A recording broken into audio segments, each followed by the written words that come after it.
మేడారం మహాజాతర కన్నుల పండుగగా సాగుతోంది. 4 రోజులు జరిగే జాతరకు భక్తులు పోటెత్తారు. వనదేవతల ప్రాంగణం నుంచి మరిన్ని వివరాలు మా ప్రతినిధులు సుజాత, వేణు అందిస్తారు. బిగ్ టీవీ ఎక్స్క్లూజివ్గా చాలా లైవ్లు ఇచ్చాము, అదేవిధంగా విజువలైజేషన్ కూడా చేయించాము. అసలు ఇక్కడ ఈ భక్తుల తాకిడి అనేది చూస్తుంటే మనమే మైమర్చిపోతున్నాము. అసలు భక్తులు ఏం చెప్తున్నారు ఉదయం నుంచి కూడా? అంటే ప్రధానంగా సమ్మక్క సారక్కలు ఒకప్పుడు గిరిజన దేవతలు, కానీ ప్రస్తుతం కోటిని ఒక భక్తులు అంటే దాదాపుగా అన్ని కులాలు అన్ని మతాల వారు కూడా ప్రస్తుతం సమ్మక్క సారమ్మ దగ్గరకు వచ్చి దర్శనం చేసుకుంటారు. ఇలవేల్పు అంటే గతం లోపల గిరిజనులకి ఇలవేల్పుగా ఉండే సమ్మక్క సారక్కలు ఈ రోజున అన్ని కులాలకు చెందిన వారు కూడా ఇలవేల్పుగా ఉంది. ఈ రోజున ఇక్కడ అమ్మవారి దర్శనం తర్వాత తిరుగువారం రోజు ప్రతి ఇంట్లో కూడా తిరుగువారం సమ్మక్క పండుగ, మినీ సమ్మక్క పండుగ జరుగుతుంది. అంటే ఆదివాసులకే కాదు, పూర్తిగా అన్ని కులాలకు సంబంధించినటువంటి భక్తులు కూడా సమ్మక్క సారక్క సంపాదించుకున్నారు. ఏటేటా కూడా మనం చూస్తే 2012 లోపల 80 లక్షలు వచ్చారు. తర్వాత 2014, 16, 18, 20, 22, 24 ఇప్పటికీ దాదాపుగా 1 నుంచి 1,70,00,000 వరకు కూడా ఈ భక్తుల సంఖ్య పెరిగిందంటే మనం ఒకసారి చూడొచ్చు. సమ్మక్క సారమ్మల మహిమ, సమ్మక్క సారమ్మల పైన ఉన్నటువంటి విశ్వాసము భక్తుల లోపల ఏ విధంగా పెరుగుతోంది. అసలు ఇంతటి భక్తుల తాకిడి ఎందుకు వస్తుందంటే ఆ యొక్క అమ్మవార్ల మహిమ కొంగు బంగారం అనేటువంటి పిలుచుకుంటున్నా అంటే ఆమెను ఏం కోరుకున్నా కూడా అంటే స్వచ్ఛమైన మనసుతోని అమ్మవారిని ఏది కోరుకున్నా కూడా ఆ కోరికలు తీరుతాయి. మనం దాదాపు ఈ 2-3 రోజుల నుంచి కూడా చూస్తున్నాము. ఏ భక్తులైనా కూడా మాకు అనారోగ్యంగా ఉంటే వస్తే ఆరోగ్యంగా అయినాము, మాకు ఏదైనా ఇల్లు కట్టుకోవాలి, లేకపోతే ఒక వాహనాలు కొనుక్కోవాలి, లేకపోతే ఉద్యోగాలు రావాలి, మాకు పెళ్ళిళ్ళు కావాలి, తర్వాత మాకు పిల్లలు కావాలని ఏది కోరుకున్నా కూడా ప్రతి ఒక్కటి తీరుస్తుంది అమ్మవారు. కాబట్టి మేము ఒక్కసారి వచ్చి కోరిన కోరికలు తీరితే కుటుంబంతో సహా వచ్చి దాదాపు 4 నుంచి 5 రోజుల పాటు సుదూర ప్రాంతాలు మేడారం నుంచి దాదాపు 30 కిలోమీటర్ల వ్యాసార్థంతో గుడారాలు ఏర్పాటు చేసుకొని కాలినడకన 30 కిలోమీటర్ల వరకు భక్తులు చిన్న పిల్లలతోని పండు ముసలి వాళ్ళతో కూడా వచ్చి అమ్మవారిని దర్శించుకుంటారు. అంటే ఒక్కసారి ఆ అమ్మవార్ల శక్తి, అమ్మవార్లు భక్తులకు ఉన్నటువంటి నమ్మకము వాళ్ళు ఆ విధంగా తీసుకొస్తుందనే ఒక శక్తి, ఇది ఒక శక్తి పీఠం అనే చెప్పుకోవాలి. ఎందుకంటే కుంభమేళాన్ని పిలుచుకుంటున్నాము, కానీ అమ్మవారి వద్దకు అనారోగ్యంగా ఉన్నా కూడా చిన్న పిల్లలైనా అంత ముసలి వాళ్ళని వస్తున్నారంటే ఒక శక్తి పీఠంగా ఉంది. ఆ శక్తే భక్తులను పిలుచుకుంటుందని కూడా చెప్పుకోవాలి. ఏదేమైనా మొత్తానికి మరి కొద్దిసేపట్లో సారళమ్మ తల్లి గద్దెలపైకి వస్తుంది.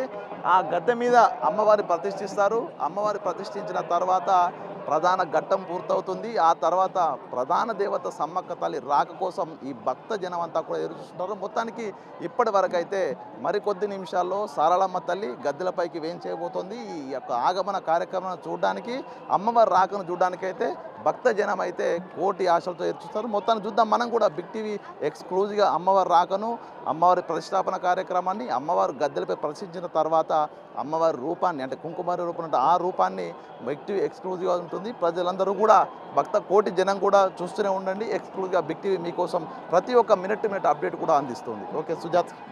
ఎస్ వేణు, మీరు చెప్పినట్లు ఇక్కడికి వచ్చినటువంటి భక్తులు ప్రతి ఒక్కరూ తమ కోరిన కోరికలు అమ్మవారు తీరుస్తుంది.